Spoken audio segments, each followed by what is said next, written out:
Witajcie! W dzisiejszym odcinku Prawdziwej Historii poruszymy kontrowersyjny temat sieci 5G. Skąd się wzięła, co ją poprzedzało i czy obawy ludzi są uzasadnione? Odpowiedzi na wszystkie pytania już za chwilę. Zacznijmy od tego, czym właściwie sieć 5G. G w 5G jest skrótem od angielskiego słowa generation, czyli jest to po prostu sieć piątej generacji. Charakteryzuje się ona przede wszystkim tym, że może z niej korzystać bardzo wiele osób naraz.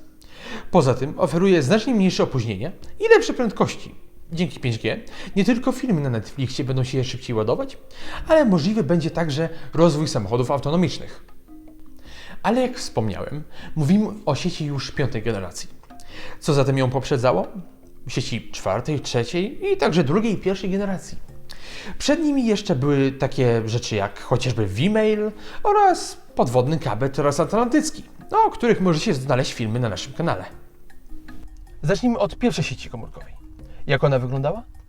Pochodziła od Bella i powstała w 1946 roku w St. Louis. Zaś jeśli mowa o pierwszych telefonach mobilnych, to instalowane one były tylko i wyłącznie w samochodach i ważyły ponad 30 kg. Dodatkowo, z uwagi na to, iż były to początki tej technologii, istniał pewien imponujący limit jednoczesnych rozmów w tej sieci. Mianowicie 3. Było tak, gdyż po pierwsze pasmo, na którym wysyłano dane, nie było specjalnie szerokie, a dodatkowo dźwięk z rozmów był po prostu konwertowany w podobne fale radiowe bez jakiejkolwiek enkrypcji. Dzięki temu, jeśli ktoś by chciał, to mógłby bez problemu podsłuchiwać rozmowy jej użytkowników. Sieć nazwana 1G powstała w 1979 w Japonii. Niedługo po tym, jak w 1973 w USA zaczęły się pojawiać pierwsze przenośne telefony komórkowe. To pierwsza generacja sieci umożliwiała przemieszczanie się od jednej wieży telekomunikacyjnej do drugiej bez utraty bieżącego połączenia. A dodatkowo znacząco zwiększyła się maksymalna ilość aktywnych użytkowników w danej chwili. Każda z wieży mogła obsługiwać paręnaście konwersacji naraz. Jednakże, podobnie jak w swoim poprzedniku z St. Louis, jeśli ktoś by chciał jednego z użytkowników podsłuchać, mógłby to bez problemu zrobić. Kolejna generacja telekomunikacji komórkowej wywodziła się natomiast z Finlandii.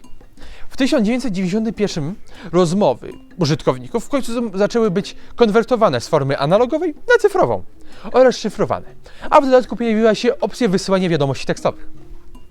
Przejście na przesyłanie danych w formie cyfrowej miało też dodatkową zaletę znacznego zmniejszenia wykorzystania pasma przez indywidualne konwersacje, dzięki czemu maksymalna liczba użytkowników naprawdę znacząco wzrosła.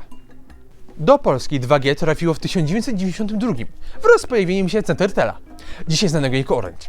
4 lata później pojawiła się Era, czyli dzisiejszy T-Mobile, oraz Plus, który pozostał w polskich rękach. Usługi tych operatorów cieszyły się zaskakująco dużą popularnością, pozyskując w pierwszych latach działania dziesiątki tysięcy klientów. Wracając zaś do samej sieci, z czasem pojawiły się ulepszenia umożliwiające jeszcze większe pomnożenie liczby korzystających. Dokonano tego poprzez umieszczenie wielu rozmów na tej samej części pasma. Natomiast dane były wysyłane na przemian w pakietach, zamiast jednym ciągiem. Alternatywą dla tego było kodowanie informacji na kilka różnych sposobów, na tej samej części pasma. Urządzenie użytkownika podłączane byłoby do kilku rozmów, lecz mogłoby odszyfrować tylko jedną z nich. Niedługo potem pojawiło się tak zwane 2,5G, umożliwiające telefonom komórkowym korzystać z tego, co dzisiaj nazywamy danymi komórkowymi. Tyle, że w prędkościach rodem z kosmosu, osiągających kilkadziesiąt kilobajtów na sekundę. 3G zaś miało swój debiut niedługo później, w roku 2000 w Korei, naturalnie tej południowej. W końcu jej rozłamie na pewno każdy z Was słyszał w naszym odcinku o tym podzielonym narodzie. Jeśli zaś chodzi o innowacje związane z tą siecią, to przyniosła ona z sobą pierwszy szybki internet mobilny, umożliwiający transfer setek kilobajtów danych na sekundę. W końcu można było oglądać zdjęcia i filmy w telefonach. Dodatkowo telefony w końcu mogły jednocześnie wysyłać i otrzymywać dane. Ewolucją tej najnowszej wówczas sieci było 3,5G. Było to czyste ulepszenie możliwości wykorzystywania danych komórkowych. Mogły one osiągnąć najpierw aż kilka megabajtów na sekundę, a potem zawrotne paręnaście i dużo więcej. W 2009 w krajach skandynawskich wraz z narodzinami LTE powstała sieć 4G, Umożliwiała umieszczenie wielu użytkowników na jednej częstotliwości bez zakłóceń i dawała maksymalne teoretyczne prędkości transferu danych na poziomie gigabajtów na sekundę. Lecz jak wszyscy dobrze wiemy, przeciętny użytkownik nigdy ich nie doświadczył. Do Polski 4G trafiło już w 2010 roku i weszło do ofert komercyjnych sieci Plus już w 2011. Polska była jednym z pierwszych państw, w których zaczęto tej sieci szeroko używać. Do dzisiaj jest to obowiązujący standard we wszystkich krajach rozwiniętych. Jeśli zaś chodzi o 5G, to jest ono najnowszą formą bezprzewodowej sieci telefonicznej.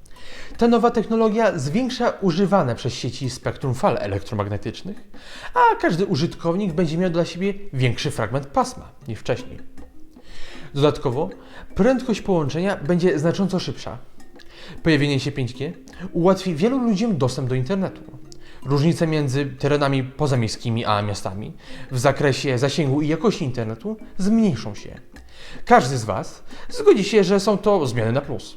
Poza tym, tak jak wspomniałem wcześniej, 5G daje znacznie szybszy czas reakcji od 4G. Jest to podstawa do zbudowania systemu autonomicznych samochodów. Nowa sieć będzie także zbawienna podczas imprez masowych, takich jak koncerty czy mecze, gdzie sieci komórkowe muszą obsługiwać tysiące użytkowników naraz. Dlaczego zatem niektórzy nie cieszą się z pojawienia się tego ulepszenia? Zacznijmy od tego, iż znaleźć można osoby twierdzące, że ta nowa technologia miałaby umożliwić kontrolę umysłu ludzi. Jednakże biorąc pod uwagę, że aktualne 5G w Polsce korzysta z tych samych długości fal radiowych co 4G LTE, a nikt chyba od dotychczasowego internetu nie stał się bezmózgim dronem elit, można powiedzieć, że takie obawy są nieuzasadnione. Inni zaś twierdzą, że 5G posiada tak olbrzymią moc, by potencjalnie zabijać ludzi, sprawiać, by chorowanie na raka stało się normą, albo by po prostu mogło znacząco drażnić skórę. Lecz tak się składa, że wieże 5G mają dokładnie takie same dopuszczalne normy promieniowania, co wieże 4G. Jak zaś wygląda powiązanie 5G i COVID-19? No zbytnio go nie ma. We Włoszech mapa ognisk zachorowań na koronawirusa nie pokrywa się specjalnie z mapą zasięgu 5G. Dodatkowo trzeba się zapytać, w jaki sposób fale elektromagnetyczne miałyby spowodować wszystkie te rzeczy. Bo jak się człowiek nad tym zastanowi, to nie ma zbytnio sensu.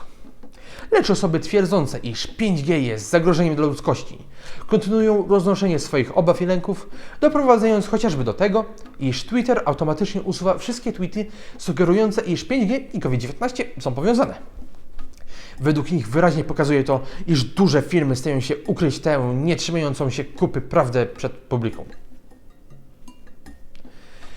My natomiast nie kryjemy przed Wami tego, iż chcielibyśmy, byście kliknęli łapkę w górę, jeśli filmik Wam się spodobał i abyście zostawili nam też subskrypcję.